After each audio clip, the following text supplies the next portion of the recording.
Hello दोस्तों, कैसे हैं आप लोग। आई होप सो कि आप लोग अच्छे होंगे। मैं आप लोगों का अजीत सर विज्ञान विथ मैथ चैनल में आप लोगों का स्वागत करता हूं। जैसा कि आपको थंबनेल में दिखाई दे रहा होगा, क्या सीन है, किस चीज पे चर्चा करने वाले हैं हमें चर्चा इस पे करना है, आखिर 11 से 12 में पहुंचने के बाद करना क्या है। 11 से 12 में पहुंचने के बाद करना क्या है। अभी सबके एग्जाम हो चुके होंगे, ऑलमोस्ट कुछ लोगों के बचे होंगे, तो एक दो पेपर रह गए होंगे, वो भी हो ही जाएंगे। ठीक है। और कुल मिला के किसी को अभी डर लग रहा होगा कि 11th में रह जाएंगे, तो नहीं भाई, कुछ ना कुछ जुगाड़ करके कर करा के तो आप वहां तक पहुंचेंगे पहुंचेंगे। बड़ी बात ये नहीं है, 12वीं में तो आप पहुंचेंगे ही पहुंचेंगे। ठीक है। अब देखो भाई, यहाँ पे हरी झंडी तो तब मिलेगी मिलेगी ना, जब आप 12वीं में वैसा कुछ ना करें जो 11th में आपने किया, जिसके लिए जुगाड़ लगाना पड़ा, जिसके लिए जुगाड़ लगाना पड़ा कैसे पास हूं। ठीक है भाई। अब बड़ी बात ये भी है कि 12 में पहुंचने के बाद कैसे हो पाएगा सब चीजें, क्योंकि इतना बड़ा सिलेबस 11th का था, अब फिर 12 का है। और आपने ये सुना ही होगा कि 12 में 11th के बहुत सारे कंसेप्ट कुट कुट के इस्तेमाल किए जाते हैं। कैसे इस्तेमाल किए जाते हैं? कुट कुट के, भर भर के इस्तेमाल होते हैं। तो फिर कैसे होगा भाई, तब कैसे होगा? बोलो भाई। 11 से 12 में तो पहुंच गए, 11 से 12 में तो पहुंच गए, लेकिन 12वीं का क्या? क्योंकि 11 तुम्हें छोड़ेगा ही नहीं, 11 तुम्हें छोड़ेगा ही नहीं। तो तरीका एक ही है कि क्या करो, 11 फिर पढ़ जाओ पूरा, 11 फिर पढ़ जाओ, एक साल और लगाओ। नहीं भाई, ऐसा हम नहीं होने देंगे। हम सॉल्यूशन लेकर के आए हैं, हम सॉल्यूशन लेकर के आए हैं। आपको यदि बताया जाए तो मैथ फिजिक्स केमिस्ट्री तीनों की यदि हम बात करें, मैथ फिजिक्स केमिस्ट्री तीनों की बात करें, तो इनके कुछ बेसिक कंसेप्ट हैं जो 11th के बहुत ज्यादा इस्तेमाल होते हैं, तो 11th के बहुत ज्यादा इस्तेमाल होते हैं। छोटे छोटे कंसेप्ट को तो जहां पे हम 12 का कंसेप्ट क्लियर करेंगे, जहां पे 12 का जो चैप्टर पढ़ाएंगे वहीं पे हम डिस्कस कर ले सकते हैं। लेकिन जो बड़े बड़े कंसेप्ट जैसे ट्रिग्नोमेट्री, भाई साहब जी, ये तो चाचा ताऊ पापा जो कहो वही है, वही बात है। ऐसा कोई चैप्टर नहीं है, सब्जेक्ट तो छोड़ो आप, ऐसा कोई चैप्टर नहीं है जिसमें ये आ ना जाए, मैथ हो या फिजिक्स हो। वही बात है, क्लियर हुई बात है। केमिस्ट्री में थोड़ा सा भी छोड़ा हुआ है। आगे यदि बात करें कैलकुलस, भाई साहब मैथ में तो इस बार इनकी एक किताब बन के आएगी, सेकेंड पार्ट। वही बात है, केवल दो तीन चैप्टर उसमें से निकाल दें, और दो तीन चैप्टर वो कहाँ पे शामिल है? फर्स्ट वाले पार्ट में शामिल है। कुल मिला के ये एक किताब ही इसकी बन के आने वाली है। तो मैथ के दो पार्ट्स होते हैं, उसमें से एक पार्ट कैलकुलस का किसमें आएगा? मैथ में पूरा एक कैलकुलस ही आएगी। कैसे होगा? आगे रिलेशन फंक्शन, ये भी नहीं छोड़ने वाला है। लॉगरिथम, ये आपके सिलेबस में है नहीं ये, लेकिन ये उछाल मारता रहता है। ये आपके सिलेबस में है नहीं, लेकिन उछाल मारता रहता है। मैथ्स में ये सिलेबस, ये जो हमने लिखा है यहाँ पे 4 टॉपिक्स, ये आपको किसी भी तरीके से हर हाल में आने चाहिए। और ये 11th से ही रिलेट करते हैं पूरा। ट्रिग्नोमेट्री तो यहाँ पे पढ़ाई भी नहीं जाएगी, आएगी भी तो एक इनवर्स ट्रिग्नोमेट्री आएगी, आई थी। वही बात है। अब कैसे करें इसे, सबका सॉल्यूशन निकालेंगे। पहले हम देखते हैं भैया क्या क्या हमारी दिक्कतें हैं। ये तो हुआ भैया मैथ का। केमिस्ट्री में क्या दिक्कत है सर? मोल कंसेप्ट, यदि आपने 11th में नहीं पढ़ा पहला चैप्टर। ठीक है। दूसरा, बेसिक ऑफ ऑर्गेनिक कैसे कवर करेंगे, पीरियोडिक क्लासिफिकेशन एलिमेंट्स की जो जानकारियां होती है वो कैसे हम गैदर करेंगे। ये तीनों चीज आपको आनी चाहिए। ये मैं वो बात कर रहा हूँ जो 11th की जानकारी हमें अब गैदर करनी है किसी भी हर हाल में, यदि आप चाहते हैं 95% से ऊपर स्कोर करें किसमें, 12 में, उसका प्लान है। जीरो से हीरो कैसे बन जाए, जब जीरो थे 11th में, अब 12 में आके हीरो बने, उसके लिए क्या क्या करना है पहले। ठीक है। आगे फिजिक्स में यदि हम बात करें तो भैया फिजिक्स में बहुत ही बेसिक सी चीजें, यूनिट्स वगैरह के बारे में आइडिया होना चाहिए। ठीक है। इसके साथ साथ इसमें क्या आता है भैया, डायमेंशन की बात। क्या? डायमेंशन, जो कि बहुत ही छोटा टॉपिक है, ये आपको कराया जाएगा आराम से। आगे देखें भाई, वेक्टर, ओ हो, ये तो पापा है पूरे फिजिक्स का। क्या है भाई ये? पूरे फिजिक्स का पापा है 12वीं में या 11th में भी। जहां आई कह पाया जाता है, जहां जे कह पाया जाता है, जहां के कह पाया जाता है, हाथ पैर कांपने लगते हैं लोगों के। हम सिखाएंगे कैसे वेक्टर करते हैं। 11th में 1 महीना पूरा पढ़ाता हूं मैं वेक्टर, 1 महीना, ताकि इसका डर ही खत्म हो जाए। ये है कुछ नहीं, ये है कुछ नहीं। जैसे शुरू में आपने देखा, आपको एडिशन कैसे सिखाया जाता था, 2+2 = 4 वाला एडिशन सिखाया गया। फिर जब आप थोड़े से बड़े हुए, जब आप बड़े हुए, नंबर में कंफर्टेबल हुए, तो फिर क्या सिखाया गया, अब हुआ अब x+y को जोड़, x+2x को जोड़। तो फिर तुम क्या कहते थे, सर नंबर वाला जोड़ तो आसान होता है, ये वाला टफ होता है, यही तो कहते थे, बोल हाँ। तो ये क्या होता है 3x। जब इसमें कंफर्टेबल हो गए, जब इसमें कंफर्टेबल हो गए, तो एक नया भूत लाया गया, जिसे क्या कहा गया, वेक्टर। क्या कहा गया, वेक्टर। अब कहा गया इसको जोड़ के दिखा, इसको ऐड करके दिखा, इसको डिवाइड करके दिखा। खैर डिवीजन तो नहीं पॉसिबल होता है, ठीक है। इसको मल्टीप्लाई करके दिखा, समझ में ही बात है, इसको मल्टीप्लाई करके दिखा। अब तुम्हारी यहाँ पे हालत खराब होने लगी। और जब तक रिदम बनेगा तब तक बोर्ड आ जाता है, जब तक रिदम बनता है तब तक बोर्ड आ जाता है। क्योंकि 11th में तो कुछ और भी निकल जाता है ना, पर अलग अलग टाइप के निकल जाते हैं, अलग अलग फ्रेगनेंसेस पर जानने लगते हो, वही बात है। तो वो दिक्कत होती है, तो वहां पे एडिशन सब्ट्रैक्शन आप सीखते नहीं है इसका, ये लिए दिक्कत होता है। इसका भी सॉल्यूशन हम आगे। कैलकुलस, कैलकुलस मैथ वाला जो हम कराएंगे बेसिक, वही चीजें यहाँ भी इस्तेमाल होंगी। ट्रिगो सिमिलरली मैथ वाला ही है, लॉगरिथम जो है सिमिलरली उसी का है। अब इन चीजों के लिए हम करेंगे क्या, तो इन चीजों के लिए हम करेंगे भाई कुछ छोटे छोटे काम। क्या करेंगे, कुछ छोटे छोटे काम। क्या काम करने वाले हैं भाई, तो पहला काम हम ये करने वाले हैं, 11th के लिए, 11th के बेसिक का, क्या बेसिक का जो 12 में इस्तेमाल होने वाला है भरपूर, 12th में इस्तेमाल होने वाला है भरपूर। हमारे पास पूरी टीचर्स की टीम है, हम ऑफलाइन में पढ़ाते ही हैं, 6 साल से पढ़ा रहे हैं।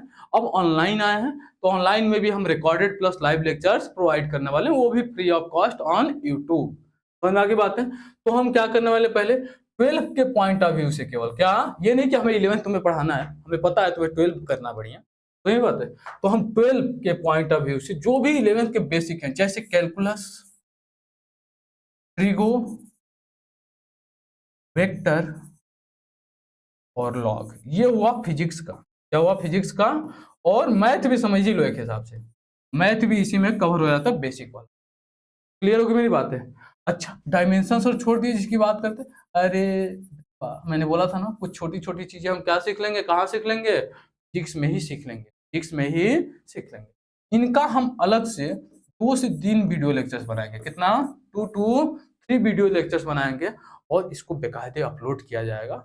और जिसके बाद आपको ऐसा लगेगा कि 11th में पास होने से तो बच रहे थे, कैसे भी करके पास हो गए, लेकिन 12 में भाई हमें 11th पूरी आती है, 11th पूरी आती है, क्योंकि इनके अलावा कुछ और इस्तेमाल होगा ही नहीं 12 में। क्लियर की बात है। केमिस्ट्री में बेसिक हमारे जो सर हैं वो आपको कराएंगे, क्या क्या कराएंगे भाई, मूल कंसेप्ट वो बेसिक करा देंगे। इसके अलावा जो भी आपके ऑर्गेनिक के बेसिक हैं वो डिस्कस करेंगे वो आपसे, और आपको एलिमेंट्स के बारे में सारी जानकारी वो भर भर के, वो भी 1-2 वीडियो में कंप्लीट। समझ में आगे बातें। ये रहा 11th के पाप का सॉल्यूशन, जो आपने किए थे पाप, उससे कैसे आप मुक्ति पाएंगे, वो सॉल्यूशन ही 4 से 5 वीडियो लेक्चर्स में हम आपको प्रोवाइड कर देंगे। क्लियर हो गई बातें। अब 12वीं के बाद क्या, तो 12वीं में भाई, 12वीं के बाद नहीं, 12वीं में क्या, ठीक है, 11 के बाद 12वीं में आ गए। अब 12वीं में क्या, तो हम भैया प्लान किए हैं कि recorded lectures plus live classes लेंगे आपके यूट्यूब पे, पूरा कंप्लीट सेशन हम करेंगे, एक भी ऐसा टॉपिक नहीं होगा जो छूटेगा।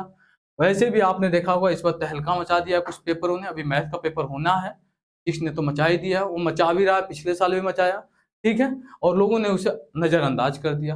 अपन ने ऑफलाइन में नहीं किया था, अपन खूब न्यूमेरिकल्स कराए थे, और अब ऑनलाइन में भी कराएंगे तबाह करके, कोई बात है।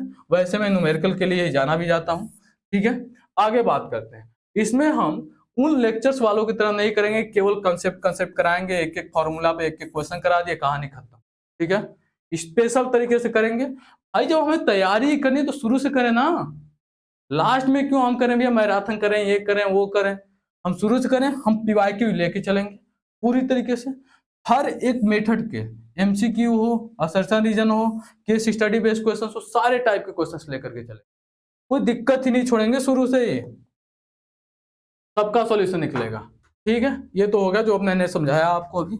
अगला चीज भाई, इस बार फिजिक्स करता डबल स्टार, ट्रिपल भी दे दो तो कोई दिक्कत नहीं है इसको, इतना देते जाओ, क्योंकि ये तो खुद ही ये क्या होता है, पागल बनाता है भाई। क्या करता है, पागल बना देता है।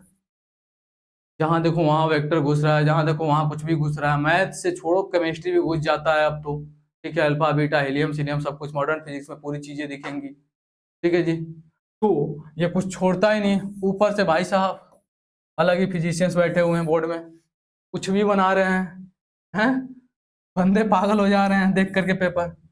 ठीक है जी। तो इसके लिए हमारा यही है भाई कि ऐसा कुछ नहीं, जिस हिसाब से कंपटीशन बढ़ रहा है और जिस हिसाब से सीबीएसई बोर्ड अपना चाल चलन दिखा रहा है, तो हमें उसके हिसाब से चलना बहुत जरूरी होगा, क्योंकि हम उसे तो तोड़ नहीं सकते, लेकिन अपने कंसेप्ट को हम बेहतर कर सकते हैं। ठीक है जी। दुनिया का मतलब यही तो है, इम्प्रूवमेंट, अपने आप को बेस्ट करना। हम वही करेंगे। इस बार हम न्यूमेरिकल्स को करेंगे दबा करके ऑनलाइन, और अप्रोच रखेंगे बेहतर वाला। कैलकुलेशन कैसे करना होता है ना, मॉडर्न फिजिक्स के बड़े बड़े क्वेश्चंस को कैसे उठाना होता है और कैसे उड़ाना होता है, वो सारी चीजें मैं सिखा दूं, एक एक चीज। आगे भाई साहब, वेल प्लान स्ट्रक्चर होगा हमारा, क्या क्या चीजें होंगी उसमें भाई। तो पहला तो ये है भैया कि हमें सिलेबस को समय से कंप्लीट भी करना है, क्योंकि स्कूल वाले भी ना भूत होते हैं। क्या होते हैं, भूत होते हैं, बहुत जल्दी में होते हैं। वो भाई प्री बोर्ड कराना शुरू कर देते हैं नवंबर के एंड से। प्री बोर्ड को क्या करते हैं, शुरू कर देते हैं at the end of November से। और इतना प्री बोर्ड लेते हैं, इतना ना प्री बोर्ड लेते हैं कि बच्चा तो पीटीएम से परेशान हो जाता है। होता है दर्द ना। ठीक है, समझ रहा हूँ ये सारी चीजें, हम देखते हैं ना। सबसे ज्यादा तो हम भी परेशान होते हैं जब पीटीएम होता है। तो उन जो आते हैं, हम तो ऑफलाइन में पढ़ाते हैं ना, सबसे ज्यादा हमें दिक्कत होती है। हम खुद ही नहीं चाहते कि हो ऐसा। चले आगे। साथ रहे यदि आप लोग, ठीक है, जो मैं प्लान डिस्कस कर रहा हूँ आपको लग भी रहा होगा क्या मैं कहने की कोशिश कर, ठीक है, क्योंकि हमारे पास 6 साल का एक्सपीरियंस है ऑफलाइन में, इवन ऑनलाइन में अब हम आ चुके हैं। और क्या मेंटेलिटी होती है बच्चों की, टू द ग्राउंड हमने देखा है भाई। एक को कलम पकड़ के एक एक फॉर्मूला लिखवाते हैं अपन, ऐसे करेगा बेटा तो ऐसे होगा। वो बच्चे जो 10वीं में कहीं 60% लाए थे, वो हमारे यहाँ से 85-90 स्कोर करते हैं 12वीं में आके। हालांकि ऐसा बहुत कम देखा जाता है कि 10वीं का बच्चा 12वीं में इंप्रूव कर जाता है। इन जनरल 10वीं के बच्चों का 12वीं में आगे परसेंटेज डाउन होता है। मैं उनकी भी बात कर रहा हूँ जो हमारे यहाँ ही थे, कभी 95 पे थे 10वीं में, वो क्या करते हैं भैया, उनके 88, 92, 91 आए। मैं ये नहीं कह रहा, क्योंकि ये इन जनरल है कि 10वीं के बाद 12वीं में परसेंटेज डाउन हो ही जाता है। 3-4 चीजें पर निकल जाते हैं। ठीक है, समझ में बात है। पढ़ने में मजा कम आता है, जो स्ट्रेस होता है वो कम हो जाता है। एक तो अलग ये लगता है, ओ 10वीं में तो गर्दा उखाड़ दिया था अपन ने, इस बार तो और गर्दा कर देंगे। हलवा है क्या, खाओ और पचाओ फट से। तो ये बात है, लगना पड़ेगा इसके लिए। आगे साथ रहे यदि आप लोग, तो हम अपना कोर्स भी लॉन्च करेंगे। ठीक है जी। और वो कोर्स जो होगा इतना रिलायबल, इतना वेल डिजाइन होगा कि किसी भी बच्चे के लिए हर एक तरीके से इफेक्टिव होगा, फाइनेंशियली, मेंटली, और एग्जाम ओरिएंटेड तो इतना बेहतर तरीके से हम बनाएंगे। एक एक चीज क्वेश्चन को हम क्या करेंगे, असेंबल अपनी हाथों से करते हैं। ये नहीं कि हम करवाते हैं और आगे दिखाते हैं रात भर हमने मेहनत किया, ऐसा कुछ नहीं है। पिछले 10 दिनों से मैं लगा हुआ हूँ 10th क्लास के बोर्ड के लिए, सारी चीजें मैं असेंबल कर रहा हूँ अपने हाथों से। तो सारी चीजें बेहतर मिलेंगी और बेस्ट मिलेंगी। तो आगे बातें तो जुड़ते हैं हम लोग। जैसे ही मैथ का पेपर होता है इनका 10th वालों का और 12 वालों का, इसके बाद हम 12 के इस सीजन को शुरू करेंगे। मोस्ट प्रोबेबली होली के बाद से हम शुरू कर देंगे, क्योंकि होली शुरू होने वाला है आपका 14 को है। तो 2-4 दिन इधर तो आप मजा लेंगे ही लेंगे। ठीक है, उसके बाद मिलते हैं एक अच्छे एनर्जी के साथ, एकदम एनर्जेटिक होकर के, और गर्दा कर देते हैं 12 में। 11th का जो हुआ सो हुआ। और अब इसी बात के साथ मैं कहूँगा thank you, bye bye, tata, take care, और मस्त रहिए, मस्त रहिए, बेस्ट रहिए, और पढ़ाई में एकदम भयंकर तरीके से लग जाइए आप। Thank you, bye bye.